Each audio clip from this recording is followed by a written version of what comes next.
Bike ಸವಾರನ ಕುತ್ತಿಗೆ ಕೊಯ್ದಿದೆ ಗಾಳಿಪಟದ ಮಾಂಜಾದಾರ. ರಸ್ತೆಯಲ್ಲಿ ರಕ್ತದ ಮಡುವಿನಲ್ಲಿ ಬಿದ್ದು ನರಳಾಡಿ ಜೀವ ಬಿಟ್ಟಿದ್ದಾನೆ ಬೈಕ್ ಸವಾರ.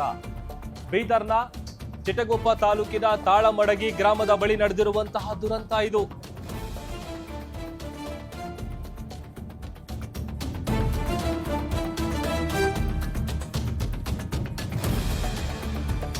ಬೈಕ್ ಸವಾರನ ಕುತ್ತಿಗೆಯನ್ನ ಸೀಳಿದೆ ಗಾಳಿಪಟದ ಮಾಂಜಾದಾರ. ರಸ್ತೆಯಲ್ಲಿ ರಕ್ತದ ಮಡುವಿನಲ್ಲಿ ಬಿದ್ದು ನರಳಾಡಿ ಜೀವ ಬಿಟ್ಟಿದ್ದಾನೆ ಬೈಕ್ ಸವಾರ. ಬೀದರ್ನ ಚಿಟಗುಪ್ಪ ತಾಲೂಕಿನ ತಾಳಮಡಗಿ ಗ್ರಾಮದ ಬಳಿ ನಡೆದಿರುವಂತಹ ಘಟನೆ ಇದು.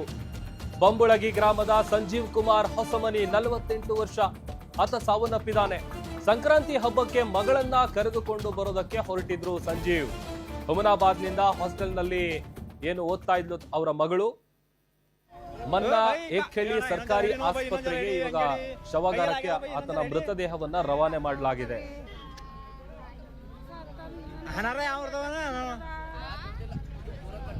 ಜನ ಹಿಡಿನೋ ನಾನು ಮಾತು ಕೇಳಿ ನಿನ್ ಕೈಯಾಗ ಹಿಡಿ ಪೂರ ಹಿಡಿ ಇನ್ನೊಂದು ಜನ ಹಿಡಿನೋ.